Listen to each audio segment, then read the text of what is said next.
Vamos lá, minha gente, dia 1 da nossa semana da rejeição, né?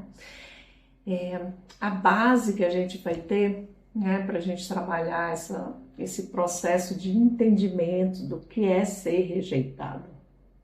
E detalhe, não é ninguém fora que nos rejeita, somos nós que entendemos essa rejeição, portanto, passamos a rejeitar o que a gente entendeu que não é aceitável, tá? Então, nesse ponto, a gente vai trabalhar um filme muito legal que entrou agora na Netflix, chama Os Rejeitados. Nossa, que filme sensacional! Para a gente ter um entendimento macro de que, olha, aquela coisa que a gente estudou na Semana da Ansiedade tem tudo a ver com a rejeição também. Vocês vão entender melhor quando ver esse filme. Igual eu fiz na Semana da Ansiedade, né? Que eu fiz um review ali terapêutico, uma resenha terapêutica no filme, né? Do Gênio Indomável. Também vou fazer aqui no final, vou fazer uma masterclass, né? Uma análise terapêutica, né? Dentro desse filme, que é Os Rejeitados, que é uma história muito legal. E a gente vai a semana inteira aqui, né, falar sobre a rejeição usando este filme como analogia para a gente mostrar. Porque vocês assistem o filme e aí vocês têm essa compreensão macro disso. E aí, né, a solução vem. Então, quase sempre, gente, assim, a primeira rejeição, de onde veio, de onde nasceu a rejeição? Ninguém nasce rejeitado. Um bebê não sabe nem o que é ser rejeitado. Então, ninguém nasceu rejeitado. Ninguém nasceu sendo rejeitado, nem rejeitando ninguém. Então, se você se sentiu rejeitado, isso aconteceu em algum momento da sua vida, onde uma parte sua, uma ação sua, uma habilidade sua não foi aceita, reconhecida, ou seja, não foi amparada por algum dos seus cuidadores, geralmente cuidadores ali na primeira infância, escola, pais, familiares próximos, ou coleguinhas, porque tem um tipo de rejeição social também, né? Vocês vão ver isso muito no filme, eu vou falar mais na resenha do filme, que é muito legal. Lá a gente tem todos os vieses, por isso que eu escolhi esse filme, né? Quando eu vi, eu falei, nossa, que filme surreal para falar sobre rejeição, porque ele mostra todos os vieses, né, da rejeição, e é muito legal. Então, às vezes, não foi uma rejeição, às vezes foi uma indisposição ou uma indisponibilidade afetiva, uma ausência. Às vezes você buscou, né, aquele olhar, aquele cuidado, aquele carinho. Criança busca isso o tempo inteiro, criança busca com os bracinhos, né? Você vai lá com os bracinhos atrás do pai, da mãe, de alguém ali, ó, avó, né, tio. E aí teve uma ausência. E isso não necessariamente a pessoa fez porque quis. Às vezes a pessoa está ocupada com outra coisa, sabe? A vida de adulto é corrida, vocês agora sabem disso, né? Você tem 100% de atenção para o seu filho? Não tem, né? A gente não tem tempo de qualidade para os filhos normalmente, né? O tempo inteiro. A gente tenta criar momentos. Então isso também aconteceu com você na infância. Então não necessariamente você realmente foi rejeitado. Mas uma criança, quando ela faz esse movimento de busca de amor, né, e ela não recebe isso, seja lá por que motivo for, o que ela entende? Opa, eu não sou bem-vinda aqui. Isso aqui meu não tá legal. Ela muda a estratégia. Você vê que a criança, ela tenta de um lado, ela tenta do outro, e ela vai fazendo esse ajuste. Então, se esse olhar não veio, se esse abraço não veio, se esse carinho não veio, se esse colo não veio, se essa atenção não veio, se essa emoção não veio, o que acontece? A gente entendeu que ali não cabia. E aí a gente vai crescendo, ou seja, a segunda chance de tu fazer esse mesmo movimento é nula já. Porque uma criança, ela não tenta duas vezes a mesma coisa. Ela tenta uma, funcionou, ela continua, não funcionou, ela muda a estratégia. Então a gente engoliu já aquilo ali, ou seja, isso aqui não é bom, não serve.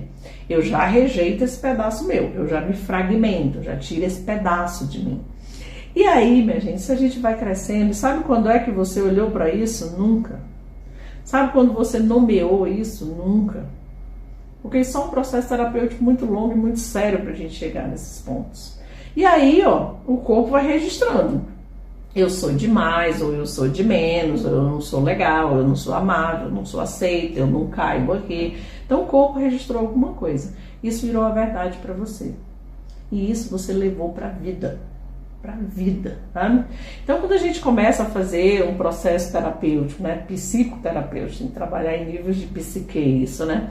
Então, quando a gente começa, a gente percebe que aquilo que doeu lá atrás, né, ainda está decidindo o nosso destino hoje, ainda está nas nossas escolhas dia após dia.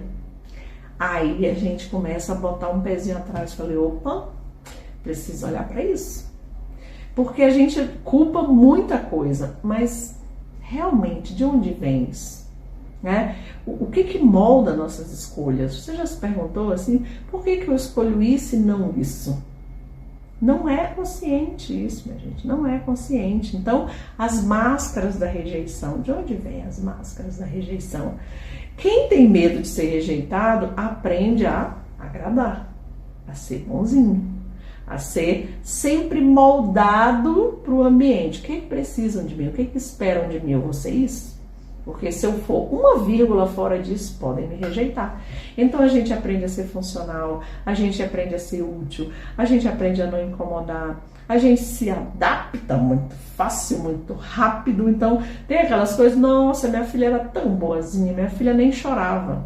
Não existe criança que não chora, minha gente. Só tem um motivo para a criança não chorar, se não couber o choro dela naquele ambiente. Aí ela não chora. Por quê? Porque ela não pode chorar, não é que ela não chore, ou ela não goste de chorar, ou ela não precise chorar.